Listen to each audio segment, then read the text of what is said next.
থেকে এখন অনেক রাত্র অব্দি কষ্ট করে যার বক্তব্য শোনার জন্য অধীর আগ্রহে দাঁড়িয়ে রয়েছেন আজকের নির্বাচনী জনসভার সম্মানিত প্রধান অতিথি আমাদের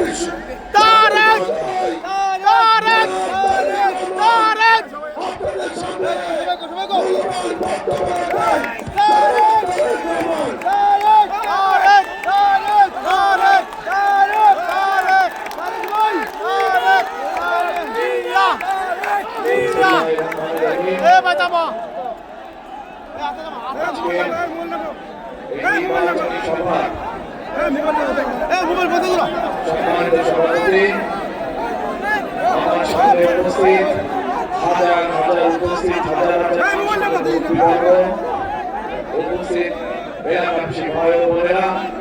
মঞ্চে উপস্থিত জাতীয় নেতৃবৃন্দ এবং উপস্থিত প্রিয় সহকর্মীবৃন্দ, আসসালামু আলাইকুম।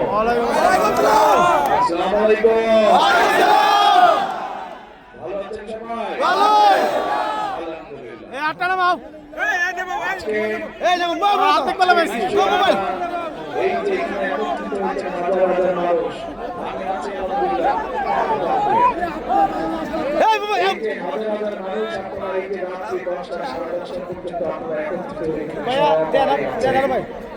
আপনারা নিশ্চয়ই দেখেছেন, জানেনও আপনারা যে এই যে আগামী 12 তারিখে ফেব্রুয়ারি 12 তারিখে যে নির্বাচন, এই নির্বাচনের অফিসিয়াল কাজ শুরু হয়েছে আজকে সকাল থেকে গতকাল রাত 12টা। আমি সিলেটের পূর্ণভূমি থেকে নির্বাচনের এই প্রচারণার কাজ আজকে আল্লাহর রহমতে শুরু করেছি। সিলেট থেকে দুপুরবেলায় রওনা দিয়ে আসতে আসতে পথের মধ্যে হাজার হাজার হাজার মানুষ বিভিন্ন জায়গায় দাঁড় করিয়েছে। তাদের সাথে দেখা সাক্ষাৎ ফলাফল করে আসতে আসতে অনেক দেরি হয়ে গেছে। আমার আসার কথা ছিল অনেক আগে। সেই জন্যই আমি প্রথমে আপনাদের কাছে ক্ষমা প্রার্থী যে এত দেরি হয়ে আসতে পারি, আসা যায় না। আপনারা যেরকম এই যে ঘন্টার পর ঘন্টা অপেক্ষা করছেন, ওই মানুষগুলা মা বোনেরা মুরব্বীরা ভাইরা সবাই আস্থার ভাগ দিয়ে অপেক্ষা করছেন, হাজার হাজার মানুষ। এখন প্রিয় ভাই বোনেরা, এই যে আপনারা এখানে এত রাত্রে দাঁড়িয়ে আছেন বা অপেক্ষা করছেন, এখানে কেন আমরা এখানে একত্রিত হয়েছি? আমরা একত্রিত হয়েছি যে আগামী 12 তারিখে যে নির্বাচন, সেই নির্বাচনে আমরা সকলে সেই অধিকারটি প্রয়োগ করবো। কোন অধিকার? যে অধিকারটি আমাদের কাছ থেকে এইটাকে নামিয়ে দেয়,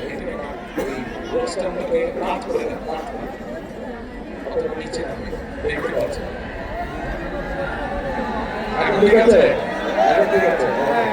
আরে ভাই মনটা জয় এমনি এই যে 12 তারিখে যে আমরা বাস করে দেব আপনারা। হ্যাঁ ঠিক আছে, সবাই তুমি আপনারা আপনাদের রাজনৈতিক অধিকার, কি সেই রাজনৈতিক অধিকার? সেই রাজনৈতিক অধিকার হচ্ছে আপনারা আপনাদের ভোটের অধিকার প্রয়োগ করবেন। যে অধিকারটি গত 15 বছর কেড়ে নেওয়া হয়েছিল, শুধু ভোটের অধিকারই কেড়ে নেওয়া হয় নাই, একই সাথে মানুষের কথা বলার অধিকারও কেড়ে নেওয়া হয়েছিল। নির্বাচনী জনসভা দেখেছেন? গত 15 বছর যে এই যে তথাকথিত ভোটের নামে যে ভোট দিতে কেউ ভোট দিতে পেরেছে? ভাই পিছনে যারা আছেন কিন্তু এই যে আজকে যে ভোট হতে যাচ্ছে, আগামী কয়েকদিন পরে 12 তারিখে যে ভোট হবে, আমাদের বাংলাদেশের মানুষের এই অধিকারকে প্রতিষ্ঠিত করতে গিয়ে বহু মানুষ জীবন উৎসর্গ করেছে। অন্তত 15 জন মানুষ, তারা শহীদের 400 শত মানুষ, তারা বিভিন্ন রকম ভাবে আহত হয়েছে। এখন প্রিয় ভাই বোনেরা, 71 সালে বাংলাদেশের মানুষ যুদ্ধ করে এই দেশকে স্বাধীন করেছে। 2024 সালের 5ই আগস্ট আবারও এই দেশের মানুষ দল মত নির্বিশেষে সব ধরনের মানুষ সেই স্বাধীনতাকে রক্ষা করেছে। তা তুলো প্রিয় ভাই বোনেরা, 71 সালে যখন মুক্তিযুদ্ধ হয় তখন কি আমরা কেউ দেখেছিলাম কে আমরা মুসলমান, কে আমরা হিন্দু বা কে অন্য ধর্মের মানুষ? কেউ আমরা দেখিনি। আমরা দেশ স্বাধীন করার জন্য জীবন বাজি রেখে যুদ্ধ করেছি। ঠিক একইভাবে এই যে যারা ভোটের অধিকার কেড়ে নিয়েছিল তাদের বিরুদ্ধে যখন আমরা দেশের মানুষ আন্দোলন শুরু করলো এবং 2024 সালের 5ই আগস্ট যখন সকল ধরনের মানুষ দল মত নির্বিশেষে সকল শ্রেণী পেশা নির্বিশেষে মানুষ যখন রাজপথে নেমে আসলো, রিক্সা চালক, ভ্যান চালক, ব্যাংকার, ব্যবসায়ী, দোকানদার, গার্মেন্টস কর্মচারী, শিশু, নারী, পুরুষ সকলে যখন নেমে আসলো এবং সেই স্বৈরাচারকে পালিয়ে যেতে বাধ্য করলো, তখন কি আমরা দেখেছিলাম? কোন ধর্মবর্ণ দেখিনি। প্রিয় ভাই বোনেরা, এই বাংলাদেশ হচ্ছে এমন একটি দেশ, এই দেশে হাজার বছর ধরে আমরা সব ধর্মের মানুষ শান্তিতে বসবাস করেছি। কিন্তু আমরা দেখেছি অতীতে এই কয়েক বছর আগে আমরা দেখেছি যে আমাদের অন্য ধর্মের, আমরা যারা মুসলমান, আমরা দেখেছি অন্য ধর্মের ভাইদেরকে এই বন্ধকে তারা কিভাবে নির্যাতন করছে, একটি ঘটনার বিচার তারা করে। প্রিয় ভাই বোনেরা, গণতন্ত্রকে আমরা স্বাধীনতাকে 2024 সালে 71 সালে অর্জিত স্বাধীনতাকে 2024 সালে রক্ষা করেছে আমাদের ভাই বোনেরা, জীবন দিয়েছে। প্রায় 1,500 মানুষকে তারা হত্যা করেছে, 20-25 হাজার মানুষ আহত হয়েছে বিভিন্ন ভাবে। এই স্বাধীনতাকে আমাদের অর্থবহ করতে হবে। অর্থবহ করতে হলে আমরা চাই এই বাংলাদেশকে এমন একটি দেশ রূপে গড়ে তুলতে যেখানে সব ধরনের মানুষ আমরা নিরাপদে থাকবো, শান্তিতে থাকবো। তাই যদি করতে হয় আমাদেরকে ঐক্যবদ্ধ থাকতে হবে। পারবেন আপনারা ঐক্যবদ্ধ থাকতে? ইনশাআল্লাহ। আসুন এবার ভোট তো দিবেন 12 তারিখে, দিবেন না? কখন যাবেন ভোট দিতে? সকালে গেলে হবে না। সব ভোট দিতে যান, যে এলাকার ভোট কেন্দ্রে ফজরের জামাত আদায় করবেন ভোট কেন্দ্রের সামনে। পারবেন? আপনাদের সময় উঠতে হবে এইবার। পারবেন? কারণ অনেক ষড়যন্ত্র হচ্ছে এই ভোটকে। ওই এর আগে যেরকম তথাকথিত ভোট হয়েছিল, আমুল নির্বাচন হয়েছিল, নিশিরাতের নির্বাচন হয়েছিল, এবারও ভোট নিয়ে কিন্তু ষড়যন্ত্র হচ্ছে। পত্রিকার পাতায় খবর এসেছে, বিভিন্ন সোশ্যাল মিডিয়াতে খবর এসেছে, দেখেছেন না? বিদেশে আমাদের যে ভাইরা আছে, যারা প্রবাসীরা আছে, তাদের জন্য যে ব্যালট পেপার পাঠানো হয়েছে, কিভাবে একটা দল সেই ব্যালট পেপারকে দখল করেছে, দেখেছেন? আজ এই ষড়যন্ত্র দেশের ভিতরেও চলছে। এই জন্যই বলছি তাহাজ্জুদের নামাজ পড়তে হবে। ভোর রাত্রিতে তাহাজ্জুদের নামাজ পড়বেন, তারপরে ঘর থেকে বের হবেন, যার যার ভোট কেন্দ্রে গিয়ে ওইখানে দাঁড়িয়ে ওখানে ফজরের জামাতে নামাজ আদায় করতে হবে। পারবেন? কে পারবেন? হাত তুলেন তো। এত মানুষ পারবে। এখন নামাজ পড়ে, ফজরের নামাজ পড়ে ভোটের লাইনে দাঁড়িয়ে যাবেন। ভোট কেন্দ্র খোলার সাথে সাথে সিল দিবেন। কোথায় সিল দিবেন?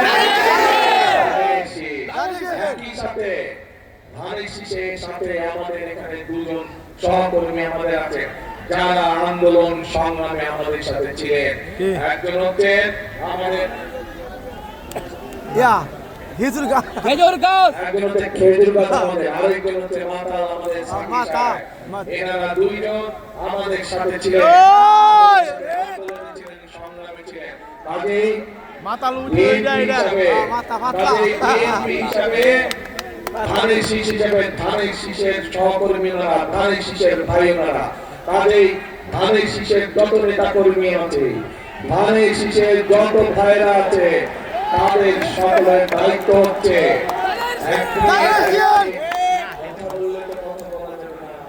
হইচই করলে তো কথা বলতে পারবো না, হইচই করলে কথা বলতে পারবো না, হইচই করলে কথা বলা যাবে না।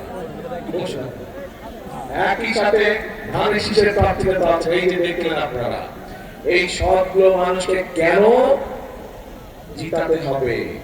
ধানের শীষ সহ আমাদের খেজুরগাছ সহ মাথা তাদেরকে কেন জিতাতে হবে? কারণ এই মানুষগুলো আন্দোলনে ছিল, এই মানুষগুলোর অবদান আছে। এই যে আজকে ভোটের অধিকার প্রতিষ্ঠিত হয়েছে, কথা বলার অধিকার প্রতিষ্ঠিত হয়েছে দেশের মানুষের, এই মানুষগুলো সেদিন আপনাদের সাথে ছিল, এই মানুষগুলো আমাদের সাথে ছিল, এই মানুষগুলো দেশের গণতান্ত্রিক আমি মানুষের সাথে তারা রাজপথে ছিল, রাজপথে সংগ্রাম করেছে। এই জন্য আমাদের বিএনপি ধানের শীষের দায়িত্ব হচ্ছে তাদেরকে জিতিয়ে আনা এবং একই সাথে সরকার গঠনের মাধ্যমে এই যে বিগত 15 বছর ধরে জনগণের অর্থ সম্পদ লুটপাট হচ্ছে, বিদেশে পাচার হচ্ছে, এই যে রাস্তা দিয়ে আসার সময়, সিলেট থেকে আসার সময় আমি দেখেছি রাস্তার সেই দুরবস্থা এবং বিভিন্ন ভাবে আমি আমার প্রার্থীদেরকে জিজ্ঞেস করেছি, ওনাদের বক্তব্য অনুযায়ী ব্রাহ্মণবাড়ি জেলার বিভিন্ন উপজেলার বিভিন্ন থানা ইউনিয়নের রাস্তাঘাট সব ভেঙে চুরে নষ্ট হয়ে গেছে। এই রাস্তা চলাচল কে করে? আপনারা করেন না? এই রাস্তা যদি ভালো থাকে উপকার কার হবে? মানুষের উপকার হবে। কাজে এই মানুষগুলোকে যদি ভোট দিয়ে আপনারা জিতাতে পারেন এবং আল্লাহর রহমতে ইনশাআল্লাহ বিএনপি সরকার গঠন করলে সেই রাস্তাগুলো আবার আগের মতন সুন্দর একইভাবে আমাদের সন্তান, এই এলাকার সন্তানরা যারা স্কুল কলেজে লেখাপড়া করে, স্কুল কলেজগুলো নষ্ট হয়ে গিয়েছে, ভেঙে চলে গিয়েছে, সেগুলো মেরামত দরকার আছে না? মেরামত দরকার আছে। একইভাবে এই এলাকার আরেকটি বড় সমস্যা, যেটি অবশ্যই সারা বাংলাদেশের সমস্যা, আমাদের তরুণ সমাজের, যুব সমাজের বহু ভাই বোনেরা আছে যারা বেকার হয়ে পড়ে আছে। বেকার সমস্যা একটা বিরাট সমস্যা। আমরা ইনশাআল্লাহ ধানের শীষ সরকার গঠন করলে পরে আমরা আমাদের বেকার যুবকদের জন্য বিভিন্ন রকম ট্রেনিং এর ব্যবস্থা করেছি, পরিকল্পনা গ্রহণ করেছি। আপনাদেরকে আমরা বিভিন্ন রকম ট্রেনিং দেব এবং সেই ট্রেনিং এ দিয়ে আপনারা নিজেদের ব্যবসা শুরু করতে পারবেন, বিদেশে কর্মসংস্থানের ব্যবস্থা শুরু করতে পারবেন। একই সাথে একটি এই যে পকেটে করে এই দেখতে পাচ্ছেন smart card, family card, family card সবাই চেনে ফ্যামিলি কার্ড। এই ফ্যামিলি কার্ড দিয়ে আমরা কি করতে চাই জানেন? এই ফ্যামিলি কার্ড দিয়ে বাংলাদেশে এই যে 20 কোটি মানুষ, তার অর্ধেক হচ্ছে নারী। আপনারা যারা সংসার করেন, সংসার কি একা চালানো যায় যদি আপনার স্ত্রী আপনাকে সহযোগিতা না করে? না, করা যায় না। দুইজনের সহযোগিতায় সংসার সুন্দর হয়, তাই না? ঠিক একই ভাবে নারীদেরকেও যদি আমরা এই অর্ধেক জনসংখ্যাকে যদি আমরা পেছনে ফেলে রাখি, তাহলে তো দেশকে পুনর্গঠন করা যাবে না, দেশকে সামনে নেওয়া যাবে না যদি তাদেরকে সাথে না নেই। এই জন্য এই ফ্যামিলি কার্ডের মাধ্যমে আমরা দেশের প্রত্যেকটি পরিবারের যে নারী প্রধান আছে, সে মা হোক, গৃহিণী হোক, প্রত্যেক গৃহিণীর কাছে ফ্যামিলি কার্ড পৌঁছাতে চাই। এই ফ্যামিলি কার্ডের মাধ্যমে তাদের হাতে আমরা সহযোগিতা পৌঁছাতে চাই, যেন তারা সংসারটা সুন্দরভাবে চালাতে পারে, তাদের সন্তানদেরকে মানুষ করতে পারে। ইনশাআল্লাহ এই পরিকল্পনা ঠিক আছে? এই পরিকল্পনা সমর্থন করেন? ভাই দেখি তো সবাই এই এলাকায় কৃষি কাজ হয়, কৃষক কারা আছে না তুলে তো নয়, সবাই কৃষক, সব মানে কৃষক। ঠিক আছে, এই কৃষক ভাইদের পাশে আমরা দাঁড়াতে চাই। দেশনেত্রী খালেদা জিয়া যখন প্রথমবার প্রধানমন্ত্রী হয়েছিল, উনি 5,000 টাকার কৃষি লোন সবগুলো মওকুফ করে দিয়েছিলেন, মনে আছে আপনাদের?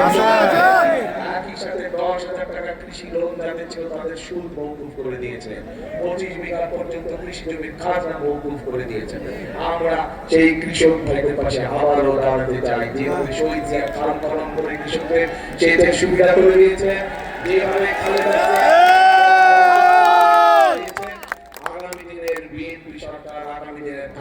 সরকার কৃষক কার্ড দিতে চাই সব কৃষক ভাইদেরকে। এই যে কৃষক কার্ড দেখেছেন না, এরকম একটি কার্ড আমরা সরকারের পক্ষ থেকে দিব, সরকারের পক্ষ থেকে দিব এই কৃষক কার্ড। এই কৃষক কার্ডে দিয়ে দিলে তার মধ্যে সার, বীজ, কীটনাশক সুবিধা আমরা দিতে চাই সরাসরি কৃষক ভাইদের হাতে পৌঁছে দিতে চাই। তার মাধ্যমে কৃষি লোনের ব্যবস্থা করে দিতে চাই সহজভাবে। তার মাধ্যমে কৃষক কার্ডের মাধ্যমে আমরা কৃষক ভাইদের কাছে বীমার ব্যবস্থা করতে চাই, যাতে যদি ফসলের ক্ষতি হয় তারা যাতে বীমা থেকে টাকা পেতে পারে। এই কাজগুলো আমরা করতে চাই। নারীদের পাশে দাঁড়াতে চাই, কৃষক ভাইদের পাশে দাঁড়াতে চাই, মা বোনদের পাশে যেমন ফ্যামিলি কার্ড নিয়ে দাঁড়াতে চাই, কৃষক ভাইদের পাশে কৃষক কার্ড নিয়ে দাঁড়াতে চাই। বেকার যুবকদের তরুণদের কর্মসংস্থানের ব্যবস্থার জন্য ট্রেনিং এর ব্যবস্থা আমরা করতে চাই। এই যে পরিকল্পনাগুলো বললাম, এই পরিকল্পনাগুলো কি ঠিক আছে? মানুষের কাজে লাগবে? মানুষের কাজে লাগবে? হ্যাঁ, সমস্যার সমাধান হবে? তাই যদি হয়, আসেনের পরে দাঁড়ান, চিৎকার করে আপনি কথা শুনুন। তার আচরণের পরে আরেক শ্রেণীর মানুষ এসেছে যাদের পাশে আমরা দাঁড়াতে চাই। আগামী দিনের বিএনপি সরকার, আগামী দিনের ধানের শীষের সরকার, তাদের পাশে দাঁড়াতে চাই। এই মানুষগুলো আমাদের জন্ম থেকে মৃত্যু পর্যন্ত মানুষগুলো আমাদের পাশে থাকে। তারা বিভিন্ন দুঃখ কষ্টে আমাদের পাশে থাকে। তারা হচ্ছে আমাদের মসজিদের বা মাদ্রাসার খতিব সাহেবরা, ইমাম সাহেবরা, মুয়াজ্জিম সাহেবরা। তাদের জন্য আমরা সরকারের পক্ষ থেকে একটি সম্মানের ব্যবস্থা করতে চাই। এখন ভাইরা আমাকে আপনারা বলেন, রাত হচ্ছে, শীতের একটু বাড়ছে, তাই না? শেষ করে দেবো, বেশি কষ্ট না। আরো চাই, আরো হবে, সারা রাত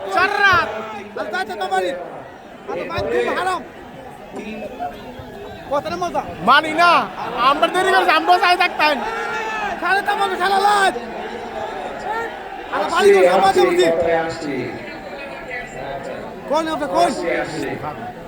অনেক সমস্যা। এই যে 15 বছর আমরা অনেক কথা শুনছিলাম, তার মানে কি দাঁড়ালো? আপনাদের দাবি থেকে কিছু কাজ হয় না। এখন মেডিকেল কলেজে করতো, যদি খালও কাটতো, এখানে খাল আছে না অনেক? সেই খাল কাটা কর্মসূচি আমরা নিতে চাই। খাল যদি আমরা কাটা শুরু করি, যেসব খাল বন্ধ হয়ে গেছে সেই সব খালকে যদি পুনর্খনন করি, আমরা মানুষের উপকার হবে। আমরা খাল কাটবো, কে কাটবেন খাল? ইনশাআল্লাহ আমরা সকলে মিলে খাল কাটা কর্মসূচি। এই পরিকল্পনার কথাগুলো সব আপনাদের সাথে এই পরিকল্পনার কথা শুনতে আপনারা, আপনাদের কি মনে হয় এই পরিকল্পনাগুলো যদি বাস্তবায়ন করা যায় দেশের মানুষের উপকার হবে? ঠিক আছে, তাহলে দেশের মানুষের যদি উপকার হয়, ইনশাআল্লাহ আমরা এই পরিকল্পনাগুলো ধীরে ধীরে পর্যায়ক্রমিকভাবে বাস্তবায়ন করব। কিন্তু একটা কথা আছে, এই পরিকল্পনাটা কার পরিকল্পনা? কার পরিকল্পনা?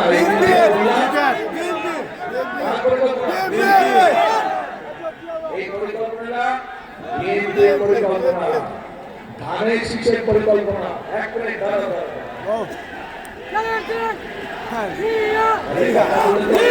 আরে আরুন না ভাই, উনি না, আরে ভাই উনি তো না। এই পরিকল্পনা আপনারা হাত তুলে বলেন যে যদি বা বাস্তবায়ন করা যায় দেশের মানুষের উপকার হবে। এই পরিকল্পনাটা হচ্ছে ধানের শীষের পরিকল্পনা। কিন্তু ধানের শীষের পরিকল্পনা তখনই বাস্তবায়ন করা যাবে যখন দেশের মানুষ, ব্রাহ্মণবাড়িয়া জেলার প্রত্যেকটি 6টি আসনের মানুষ যখন কি কাজটা করবে? ধানের শীষকে জয়যুক্ত করবে। একই সাথে ধানের শীষের সাথে যে দুই ভাই আছে, রেজুলরাজ এবং মাতাল, তাদেরকেও জয়যুক্ত করবে। তাহলে এই কাজগুলো করা সম্ভব। ইনশাআল্লাহ করব, ইনশাআল্লাহ। কিন্তু আপনাদেরকে আমরা করব 10টি কাজ, আপনাদের করতে হবে 1টি কাজ। কি কাজ? ভোট। যেখানে সঠিক মার্কা, সেই সঠিক মার্কায় সিল মারতে হবে। কখন যাবেন ভোটের দিন ভোট কেন্দ্রে? ফজরের ওয়াক্তে। ফজরের নামাজ কোথায় আদায় করবেন? ভোট কেন্দ্রের সামনে, ইনশাআল্লাহ।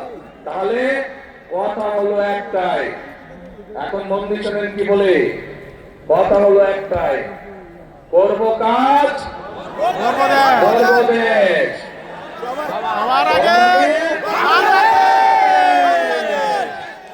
আমার বলি, করব কাজ, করব দেশ। সবার আগে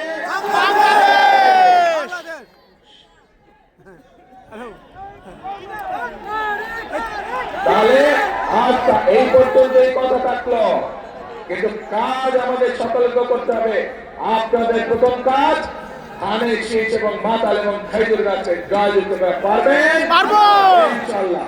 আল্লাহ হাফেজ।